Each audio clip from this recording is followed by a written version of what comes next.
Mabuhay, Pisay! I am Gabrielle Malong. I am Nyah Salazar. And I am Din Macaranas. We are Pisay scholars on a quest for kasaysayan in Cabanatuan, Nueva Ecija. This is PISAYsayan!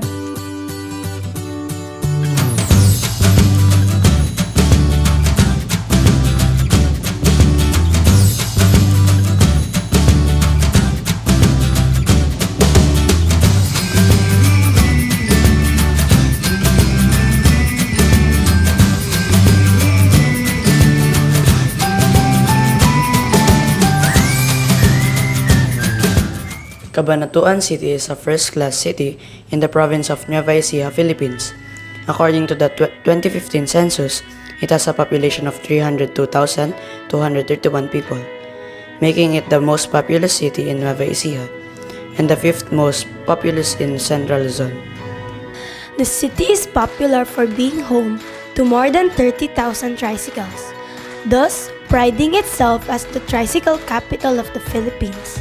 Its strategic location along the Cagayan Valley Road has made the city a major economic, educational, medical, entertainment, and shopping and transportation center in Nueva Ecija. It has also earned the moniker Gateway to the North. It is also a historical place.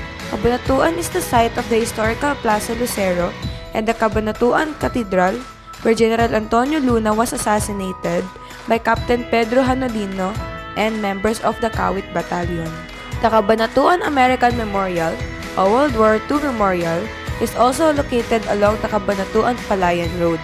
The memorial was dedicated on April 12, 1982 by the survivors of the Bataan Death March and the prisoner of war camp at Cabanatuan during World War II. For today, we are going to feature a Nova Ecijano essayist and a playwright. He is the recipient of the National Artist of the Philippines for Literature. We will also have a privilege of hearing about his great life and works firsthand through an interview with his family. Today, we will be learning more about the pride of Nueva Ecija, si Ginoong Lazaro Francisco.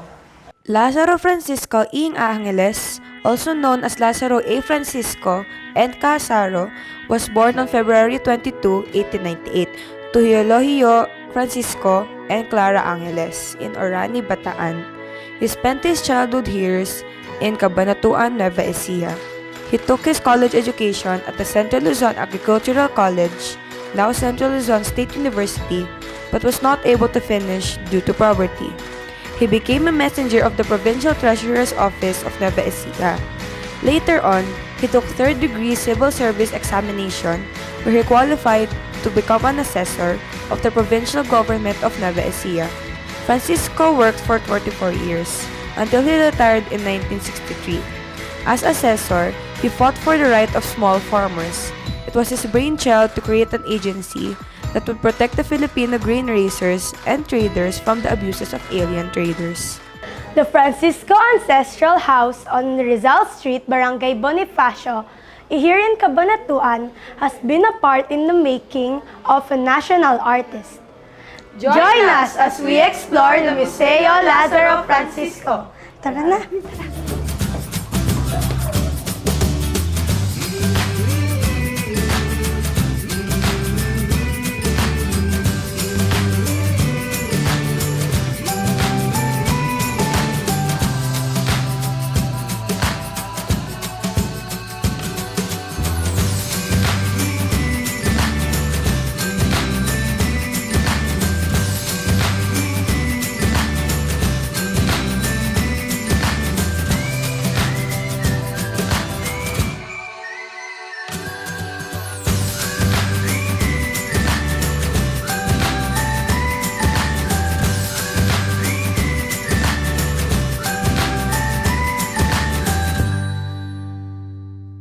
Sir, how will you describe Mr. Lazaro Francisco in his? Well, all I can say is that he was a man of principles. He was the one who told us the age-old values of patience, perseverance, honesty.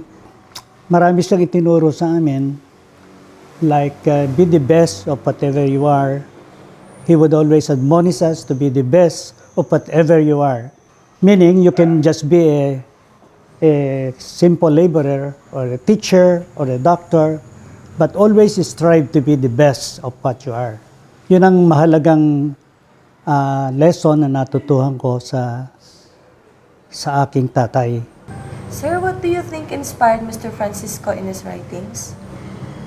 Early on, he was from a humble origin, and he was able to witness the plight of the poor people, especially the peasants, the farmers, who are being exploited by the landlords, abusive landlords, and during his time, abusive foreign traders. This inspired him to write his novels, which is all about the tenancy system, which he later advocated to be abolished and replaced by agrarian reform. And I think it was followed by the government later on. Yun ang naging passion niya. Siya yung nag-develop ng social realism sa Philippine literature. Yung social realism, ini-expose niya doon yung everyday lives of the people, especially the poor, in a realistic way. Doon niya pinakita na kailangan talaga. Kamukha ni Jose Rizal, si visionary, at iminungkahi niya na i-abolish nga yung tenancy system at magkaroon ng agrarian reform. Yun ang naging inspirasyon niya. He started writing in 1925, with 5 of his novels took him to fame.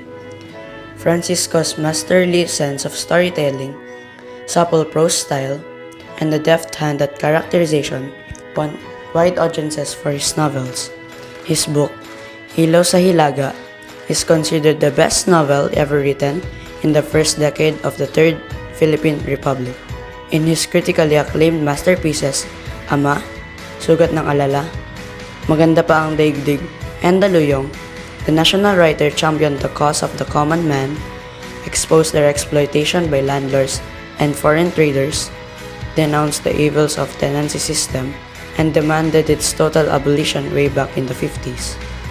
The nationalism of Francisco found its concrete expression in the kapatiran ng mga alagat ng wikang Filipino, Kawika, which he founded in 1958 to sustain, propagate, and advocate the use of Filipino as a common national language. Sir, ano po greatest legacy ni Mr. Lazaro Francisco sa bayan? Dalawang mahahalagang pamana o legacy ng ating manunulat at dakilang nobelistang si Lazaro Francisco ay yung kanyang pagiging makabayan sa kanyang mga sinulat at yung nagkakatotoo, yung prophetic idea niya na nangyayari sa ating bansa, kamukha ng land reform. Yun ang mahahalagang niya, mga kontribusyon dito sa Pilipinas. Sir, paano po pakikinabangan ng bayan ang mga sinulat ni Lazaro Francisco? Malaki ang mga pakinabang ng mga mag-aaral, taong bayan, mga guro, at mga mamamayan sa mga obra ni Lazaro Francisco, ang dakilang nobelista. Kaya't siya ay nagkamit ng pinakamataas na parangal, yung national artist na tinatawag sa panitikan Tagalog. Una-una yung kanyang mga aklat ay katulad na sinabi ni Rogelio Sicat, na isa ring manunulat na buhat sa UP, ay sinabing hindi lang sa panahong ito pakikinabangan ang mga obra ni Lazaro. Darating ang mga salinlahi na ang kanyang mga nobela, mga obra ay gagamitin sa mga paaralan. Ang nobela niya ay puro prophetic at saka nationalistic na hinahangaan miskin ng mga nobelistang kontemporaryo niya, yung Big Eight na tinatawag. Yun ang mga kasamahan niya na siya ay kinuha nun. Una-una sa wika Siya ang ama ng kawika na mga miyembro niya lang sila Raul Manlapos, sila Pilais at saka yung iba pang malalaking tao sa sining ng pagsulat. At huling sinabi niya sa akin na ang nobela ko kahit hindi kumita, mabasa lang ng taong bayan. Kasi alam niya ang mga mensahe noon ay makabayan. Ang masasabi ko kay tatay ay kakaiba siya talaga kaysa sa ibang tatay. Noon nga ako nasa Amerika, pagkatapos ng aking training, nagkaroon ako ng opportunity na mapunta sa Harvard Medical School. At nung matatapos na ako, ay kinukuha akong associate sa adolescent medicine. Pero ang sabi niya sa akin, naku, wag, umuwi ka dito. Dito ka kailangan, hindi ka nila kailangan dyan. Dyan ay makikita natin yung talagang fervent nationalism niya, pagka-nationalist. Sir, ano po ang pinakamahalagang itinuro sa inyo ni Ginoong Lazaro Francisco? Bilang isang mamamayan, dapat marunong kang makitungo at marunong lagi kang nagpapakumbaba. At isa pa, bilang isang Kristiyano na kumikilala sa Diyos, no? Hindi pwedeng iwala yan. At yung edukasyon, kung merong mahalagang ibinigay sa amin bilang kayamanan, yung edukasyon, palibhasa, siguro siya, kung hindi naman siya nakatapos man lang ng sabihin natin ng college, sariling pagpupunyagi. Kaya siya, sa kabila ng kagahulan sa edukasyon, marami siyang alam. Makikita niyo dito isang lumang makinilya. Pero kung merong gamit si tatay na napakalaga kanyang pagsusulat, ito na siguro yun. Remington Run, na magpangga ngayon ay buo pa. Pero halos dito na lahat nangyari ang kanyang 12 nobela.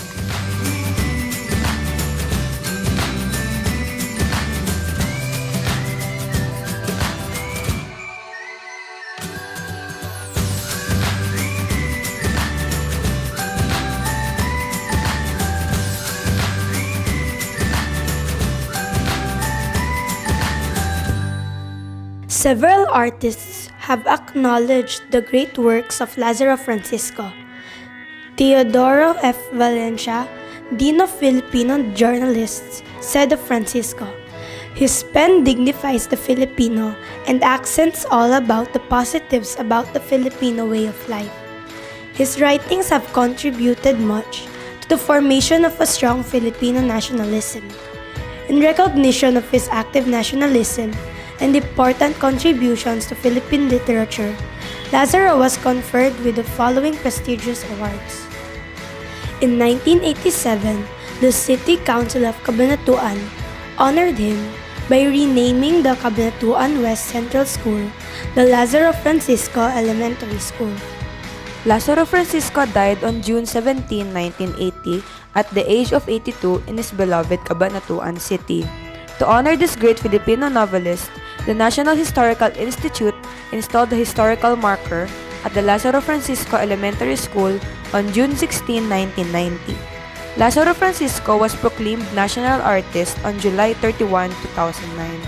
In 2016, Cabanatuan marked February 22 as Lazaro Francisco Day in honor of our national artist, Lazaro Francisco.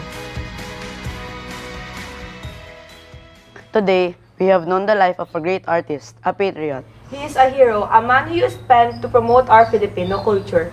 We hope more people will try to know Mr. Lazaro Francisco and visit his museum here in Cabanatuan. That's all for today. Again, we are Pisay scholars on a quest for kasaysayan in Cabanatuan. Thank you for watching. PISAYsayan!